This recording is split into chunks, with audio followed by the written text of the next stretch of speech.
I never thought my life could change in a single moment. It was a typical Saturday morning. The sun poured through the kitchen window, and the smell of fresh coffee filled the air. I stood at the counter, scrolling through my phone, completely unaware that everything I believed in was about to shatter. Then I saw it. A photo. It was innocent at first glance, just Celeste and Derek laughing together at a party. But the way they looked at each other, the intimacy in their smiles, sent a chill down my spine. My heart raced. How could they? Is this a joke? I whispered to myself, staring at the screen in disbelief. My hands trembled as I replayed the image, searching for some hint that it was all a mistake. But deep down, I knew. This betrayal was real. I thought back to the countless moments I had shared with Celeste. We had been inseparable since high school. We shared secrets, dreams, and even our fears. I had trusted her with everything, believing our bond was unbreakable. But now, standing there in my kitchen, it felt like a cruel joke. Why would you do this to me? I thought of all the times I had defended Celeste, the times I had chosen her over others. My heart ached, and anger surged through me. I felt like a fool, and the pain was almost unbearable. Should I confront them? I asked myself, pacing the floor. The idea of facing them felt daunting, yet I knew I couldn't let this slide. But what if I took a different approach? What if I used this pain to reclaim my power? I closed my eyes, breathing deeply as I tried to gather my thoughts. In that moment of stillness, I felt a spark of determination. I could let this break me, or I could let it shape me. I had the choice. Suddenly, in the midst of my turmoil, I remembered a time when Celeste and I had cooked together in my kitchen. We had laughed, shared stories, and created something beautiful. Cooking had always been my escape, a way to express myself. Maybe it was time to channel my heartbreak into something productive. Yeah, I'll do it, I said aloud, surprising myself. I'll take this pain and turn it into something meaningful. The thought of enrolling in a cooking class crossed my mind, and a wave of excitement washed over me. It was a way to heal, to rediscover who I was outside of being a wife and a friend. As I stood there, I felt the first stirrings of hope. It was small, but it was there. I could feel the fire within me growing. I grabbed my phone and began searching for local cooking classes. The thought of learning new skills and meeting new people excited me. Perhaps this was the beginning of a transformation I never knew I needed. Who knows? Maybe I'll even make my first dish for Celeste's bachelorette party, I thought, my heart racing at the idea. It sounded crazy, but it also felt empowering. I could reclaim my life in my own way. With newfound determination, I started planning. I would take control of my narrative. I could feel the pieces of my shattered life slowly coming together, like a puzzle waiting to be solved. Okay, Alara, I said to myself, my voice steady. This is your time. You are stronger than you know. As I looked out the window at the bright day ahead, I realized that the unraveling could lead to something beautiful. I stood in front of the mirror, my hands resting on the edge of the sink. The reflection staring back at me felt foreign. It was like I was looking at a stranger. I had spent so long being a wife and a friend that I had lost sight of who I truly was. The betrayal of Celeste and Derek still stung, but I knew I needed to find a way to heal. It was time to rediscover myself. That's when I decided to enroll in a cooking class. I had always loved food, but I had never taken the time to learn how to cook properly. I thought it might be a good distraction, a way to focus on something positive. As I filled out the registration form, I felt a flicker of excitement. Maybe this was the first step towards reclaiming my life. The first day of class was filled with nervous energy. I walked into the bright kitchen, filled with the smell of fresh herbs and spices. The instructor, a cheerful woman named Maria, welcomed us with a warm smile. "Welcome, everyone. Today, we'll be making homemade pasta," she announced. I looked around the room. There were a mix of faces, some familiar, some new. I felt a wave of self-doubt wash over me. What if I wasn't good enough? What if I embarrassed myself? But then I remembered why I was there. I needed to push past my fears. Let's get started. Maria clapped her hands, and we all gathered around our stations. As I mixed the flour and eggs, I felt a sense of calm wash over me. The rhythm of kneading the dough was therapeutic. It was just me and the pasta, and for the first time in weeks, I felt a little bit of joy creeping back. Throughout the class, I stumbled a few times. My dough was too sticky at one point, and I accidentally dropped a rolling pin on the floor. Oops, I laughed, trying to lighten the mood. I think the pasta is fighting back. The woman next to me, Jenna, chuckled. Don't worry, we all have our clumsy moments. Just keep trying. Her encouragement was a small reminder that I was not alone in this journey. I could feel my confidence slowly building as I learned the techniques. By the end of the class, I had created a beautiful plate of fettuccine. Maria praised my work, saying, "Great job, Ilara. You have a natural talent for this." "Thank you," I replied, feeling a rush of pride. It was a small victory, but it felt monumental. I was beginning to see the power of self-love and the importance of believing in myself. As the weeks passed, I continued to attend the cooking classes. Each session brought new challenges and successes. I learned how to make different sauces, bake bread, and even prepare desserts. With every dish I created, I felt a little more like myself. The kitchen became my sanctuary, a place where I could focus on something other than my pain. One day, while chopping vegetables for a stir-fry, an idea struck me like a bolt of lightning. What if I threw a bachelorette party for Celeste? I said out loud, surprising myself. I could make it special, show her that I still care, even after everything. Initially, the thought seemed crazy, but the more I considered it, the more excited I became. This would be my chance to reclaim my power, to take control of my life again. I began jotting down ideas for the party, envisioning a beautiful evening filled with laughter and friendship. "Are you okay, Ilara?" Jenna asked, noticing my sudden burst of energy. "I think I just found my purpose," I said, a smile stretching across my face. "I'm going to plan Celeste's bachelorette party." "That sounds amazing. You've got this," she cheered, and her enthusiasm was contagious. As I prepared for the party, I poured my heart into each detail: handmade decorations, personalized invitations, and of course, a delicious menu. The act of creating something for someone else lifted my spirits and reminded me of the joy I could still experience. Finally, the night of the party arrived. I stood in my kitchen, preparing the first dish. The aroma of garlic and basil filled the air as I sautéed vegetables. I felt a sense of accomplishment and readiness. I was no longer just the girl who had been betrayed. I was Ilara, a woman reclaiming her life. With each stir of the pan, I felt the weight of my past lifting. I was ready to face whatever came next. The transformation was just beginning, and I was excited for the journey ahead.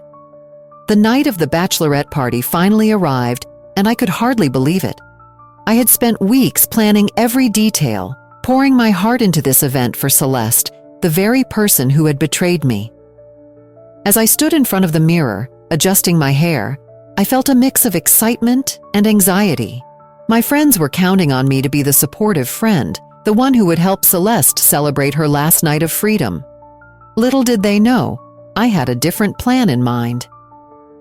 "Are you ready, Ilara?" my friend Mia called from the living room, her voice bright with anticipation. I took a deep breath, forcing a smile. "Yeah, I'll be right there," I replied, trying to keep my nerves in check. As I entered the living room, it was filled with laughter and chatter. Celeste looked radiant in her white dress, surrounded by friends who were eager to celebrate. I plastered on my best smile, knowing that soon enough, the truth would shatter this happy scene. "Look who's finally here," Celeste exclaimed, her eyes sparkling. "You look amazing, Ilara." "Thanks. You look beautiful," I said, forcing my voice to sound cheerful. Inside, My heart raced as I watched her bask in the attention, completely unaware of the storm I was about to unleash. The party kicked off with games, drinks, and laughter. I played my part well, cheering for Celeste and sharing in the joy of the moment. But as the night wore on, the tension in my chest tightened. I could feel the weight of my secret growing heavier, and I knew that the moment of truth was drawing closer. "Let's gather everyone for a toast," I announced, my voice steady but my heart pounding. I could see the curious looks on my friends' faces as they began to gather around. I raised my glass, trying to project confidence. "Here's to Celeste, the beautiful bride-to-be. May your life be filled with love and happiness," I said, my tone bright and cheerful, masking the storm brewing beneath the surface. Everyone echoed my cheers, glasses clinking, laughter ringing out. Celeste smiled widely, her eyes sparkling with joy. I felt a pang of guilt for what I was about to do, but I knew that this was my moment to reclaim my power. "Before we drink," I said, my voice suddenly serious, "there's something I need to share." The laughter faded, replaced by a sudden hush. Confused looks passed between my friends, and I could feel Celeste's excitement shift to concern. "Alara, what's going on?" she asked, her brows furrowing. I took a deep breath, my heart racing, but I knew I had to do this. "I know about you and Derek," I said, my voice steady. "I saw the photo. The two of you together, laughing like nothing was wrong." Gasps filled the room, and I could see the shock on their faces. Celeste's expression turned to one of disbelief. "What? That's not... It's true," I cut her off, my voice stronger now. "You betrayed me, Celeste. You were my best friend, and you let me believe everything was fine while you were with my husband." The silence that followed felt like an eternity. My friends exchanged glances, some looking uncomfortable, others shocked. I could see Derek's face pale as he stood frozen by the door, realizing that his time of lying was over. "I can't believe you would do this to me," I continued, my heart pounding but filled with a sense of liberation. "You both thought you could keep this from me, but I won't be the fool anymore." Celeste's face turned red, a mix of anger and shame. "Alara, please, it was a mistake. I didn't mean for it to happen." "A mistake," I echoed, unable to hold back my incredulous tone. "You call it a mistake, but it was a choice you made while I stood by you, cheering you on." As the realization sank in, I felt lighter, like a weight had been lifted from my shoulders. I had exposed the truth, and now they would have to face the consequences of their actions. I looked around at my friends. Some were still in shock, but I could see a glimmer of understanding in their eyes. "Raise your glass," I said, reclaiming the moment. "To honesty and to moving forward." As we raised our glasses, I felt a sense of freedom wash over me. I had taken control of my narrative, and no longer would I allow betrayal to define me. The party might have started with laughter, but it would end with a newfound strength that would guide me into the future. The air felt heavy after the truth spilled out like an overflowing cup. I stood there, heart racing, as the stunned faces of my friends surrounded me. The laughter from moments before now felt like a distant memory. Celeste and Derek's betrayal hung in the air, a thick fog that clouded everything. As I walked away from the chaos, I could hear whispers, a mix of disbelief and sympathy. "Alara, are you okay?" Amy, one of my closest friends, reached out to touch my arm. Her voice was soft, but the concern in her eyes felt sharp. I nodded, though the truth was far from okay. "I will be," I replied, my voice steadier than I felt. I needed to believe that. As I left the party, memories flooded my mind. I thought about all the moments I had shared with Celeste. Our late-night talks, the way we would laugh until we cried. I remembered the little things, like how she always knew the right time to bring me ice cream after a bad day. But those memories were now tainted. I felt a mix of sadness and anger swell within me. I found myself sitting on the edge of my bed, the silence of my room deafening. I squeezed my eyes shut, trying to block out the images of Celeste and Derek together, their smiles, the way they looked at each other. I thought back to the times when I should have noticed the signs. Why didn't I see it? I whispered to myself, my voice breaking. I recalled a moment from a few weeks ago when Celeste had been distant, her texts short and cold. Derek had been unusually busy too. I shook my head, forcing myself to push those thoughts away. I could not stay stuck in the past. Suddenly my phone buzzed on the nightstand, pulling me from my thoughts. It was a message from Derek. My heart dropped. I hesitated before opening it, dread pooling in my stomach. "Can we talk? I need to explain," it read. I scoffed at the screen. Explain what? That he had betrayed me with my best friend? I could feel anger welling up again. How could he even think I wanted to hear from him? "No," I typed back, my fingers shaking slightly. "I don't want to talk to you." I hit send and felt a wave of relief wash over me. I took a deep breath, reminding myself that this was my moment to reclaim my life. I had been through enough. The pain was still fresh, but I could feel something shifting within me. I was tired of feeling like a victim. I was ready to take control. As the days passed, I faced the fallout of my choices. Some friends reached out, unsure of what to say. Others avoided me, perhaps not wanting to take sides.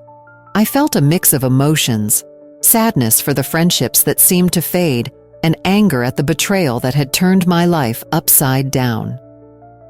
One afternoon, I met Amy for coffee. She looked worried as she sipped her latte. "How are you holding up, really?" she asked, her eyes searching mine. I sighed, stirring my drink absent-mindedly. "It hurts, Amy. I never thought they would do this to me. But I know I need to move on." Amy nodded slowly. "You deserve better, Ilara. You were always the kindest person. Don't let them take that away from you." Her words struck a chord. I realized I didn't want to carry the weight of their betrayal any longer. I wanted to be free. That night, I made a decision. I would cut ties with Derek. I opened my phone and typed a message to him. "I need to move on. I can't have you in my life anymore." With a shaky breath, I pressed send. It was done. I sat on my bed, staring at the wall. In that moment, I felt empowered. Each step I took away from Derek and Celeste was a step toward healing. I would no longer be defined by their choices.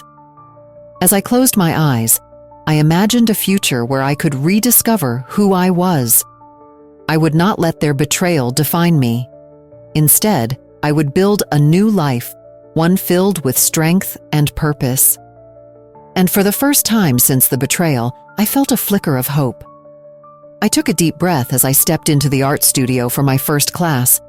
The smell of paint and fresh canvases filled the air, and I felt a mix of excitement and nervousness. This was the first step in my journey of self-discovery, and I was ready to explore parts of myself that had been hidden away for too long. "Hey there! You must be new!" a cheerful voice interrupted my thoughts. I looked up to see a woman with bright red hair and a warm smile. "Yeah, I'm Ilara," I replied, feeling a little shy. "I'm Mia. Welcome, you're going to love it here," she said, motioning to the easels set up around the room. As we began to paint, I felt the freedom of expression wash over me. Each stroke of the brush felt like a release. I painted not just what I saw, but what I felt. A swirl of colors representing my journey from heartbreak to healing. Mia came over to see my work. "This is beautiful. You've got a great sense of color," she said, her eyes sparkling with encouragement. "Thanks. I'm just starting to figure things out," I admitted. "That's what this place is for. We're all finding ourselves in different ways," she replied, and I felt a sense of belonging I hadn't felt in a long time. As the weeks passed, I discovered other activities that brought me joy. I joined a book club where I met new friends who shared my love for stories. We laughed, cried, and debated over characters and plots, and for the first time in a while, I felt alive. One evening, as I was leaving the book club, I bumped into someone outside the coffee shop. "Sorry about that," he said, steadying me with a hand on my shoulder. "It's okay. I wasn't paying attention," I replied, looking up into his friendly brown eyes. "I'm Jake," he introduced himself, a warm smile spreading across his face. "Ilara," I said, feeling a flutter in my chest. "Are you coming from the book club? I love that place," he said enthusiastically. "Yeah, it's been really fun." We talked for a while, sharing our favorite authors and genres, and I felt a spark of connection. It was refreshing to speak to someone who wasn't tied to my past. "Do you want to grab coffee sometime?" Jake asked, his eyes hopeful. "Sure, I'd like that," I replied, my heart racing with excitement. As I walked home that night, I couldn't help but smile. The thought of a new connection filled me with hope. I realized that my journey wasn't just about healing from betrayal. It was also about opening myself up to new experiences and friendships. The next day, I attended a pottery class. My hands were covered in clay, and I felt a childlike joy as I shaped the material. The instructor walked around, offering tips. "Remember, it's all about patience," she said. "Don't rush the process." Her words resonated with me. I had been so eager to move forward, but I learned that rebuilding takes time. After class, I chatted with a group of students. "What do you think of the class?" one of them asked. "I love it. It's challenging but fun," I said, feeling more confident with each word. "Want to join us for lunch?" another student invited. "Sure," I replied, grateful for the invitation. As we sat together, I realized how important it was to foster meaningful relationships. I felt my self-worth growing with each new connection I made. I was no longer just Ilara, the woman who had been betrayed. I was becoming Ilara, the woman who was rediscovering herself. One evening, I attended a social event at a local gallery. It was vibrant and buzzing with energy. I grabbed a drink and wandered through the exhibits, feeling inspired by the artwork. Then I spotted Jake across the room. He waved, and my heart skipped a beat. "Hey, I'm glad you came," he said, his smile brightening the room. "Me too. This place is amazing." We spent the evening talking and laughing, and I felt a warmth in my chest that I hadn't felt in a long time. "You know, Ilara, it's refreshing to see someone so open to new experiences," Jake said as we leaned against a wall, watching the crowd. "Thanks, Jake. It feels good to be open again," I replied. In that moment, I understood the importance of genuine connections and the strength that comes from being vulnerable. I was no longer hiding behind the pain of my past. I was stepping into a future filled with possibilities. As the night ended, I felt a sense of hope and excitement for what lay ahead. I was ready to embrace this new chapter in my life, filled with friends, laughter, and maybe even love. I was rebuilding and rediscovering the woman I was always meant to be. I stood in my kitchen, a place that once felt like a reminder of my past, now transformed into a sanctuary of independence. The aroma of garlic and herbs danced in the air, filling the space with warmth and comfort. I looked around, feeling a sense of freedom I hadn't experienced in years. This was my moment, and I was ready to embrace it fully. As I chopped vegetables for the dinner I planned to host for my closest friends, I couldn't help but reflect on my journey. The pain of betrayal still lingered in my heart, but it was now intertwined with the joy of my growth. I smiled as I remembered the tears I cried, the anger I felt, and the strength I discovered within myself. "I did it," I whispered to myself. "I really did it." Just then, my phone buzzed on the countertop, pulling me from my thoughts. It was a message from Mia, one of my closest friends. "We're on our way. Can't wait to see what you've cooked up." Her excitement was infectious, and I felt a flutter of nerves and joy in my stomach. I replied quickly, "You're in for a treat. Just putting the finishing touches on everything. See you soon." With that, I turned my attention back to the meal. The sound of the doorbell rang through the house, echoing my heartbeat. My friends arrived, and I opened the door with a huge smile. Mia and Sarah stood there, arms full of wine and laughter.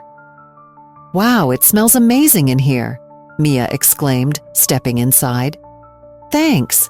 I hope it tastes as good as it smells," I replied, feeling a rush of pride.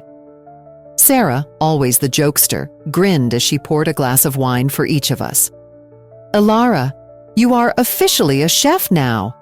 Who knew you had this hidden talent?" I laughed, feeling a warmth spread through me. "I'm still learning, but it's nice to have a little fun in the kitchen again." As we gathered around the table, I felt a sense of belonging that had been missing for so long. The dinner began, and we shared stories, laughter, and the simple joy of being together. I watched my friends as they enjoyed each dish I had prepared, their compliments filling me with a sense of accomplishment. "This pasta is incredible. How did you make it?" Mia asked, her eyes wide with delight. "I can't tell you all my secrets," I teased, but then added, "I'll share the recipe later. It's really just a mix of love and a little practice." "Love is the secret ingredient," Sarah chimed in, raising her glass. "To Ilara, the chef of the evening." "To Ilara," they echoed, and I felt a rush of happiness. As we continued to eat, the conversation flowed effortlessly. We talked about everything, from silly memories to dreams for the future. I shared my plans for a weekend getaway, a trip I was taking alone to explore a new city. "I admire you for traveling by yourself," Mia said, her tone sincere. "It takes courage to step out of your comfort zone." "It does," I agreed, feeling a swell of confidence. "But I've learned that I have to prioritize my happiness. I want to discover who I am now, beyond everything that happened." "You are doing just that, Ilara," Sarah said, her voice full of warmth. "You inspire us all." The evening continued, and the laughter grew louder as we shared our own stories of heartbreak, resilience, and growth. I felt a lightness within me, a sense of liberation that came from being surrounded by people who truly cared. As the night wound down, I cleared the table and reflected on how far I had come. My heart was no longer heavy with betrayal. Instead, it was filled with hope and possibility. "Thank you for tonight. It means the world to me," I said sincerely as I hugged my friends goodbye. "Anytime, Ilara. Let's do this again soon," Mia replied, and I knew that this was just the beginning of a new chapter in my life. As I closed the door behind them, I took a deep breath and smiled. I was ready to face whatever came next, knowing that I had the strength to turn my pain into power. The future was bright, and I was prepared to embrace it with open arms. Share this story if you believe that friendship and self-discovery can heal even the deepest wounds. Leave a comment about a time when a gathering brightened your life, and subscribe to the channel for more inspiring stories like this one.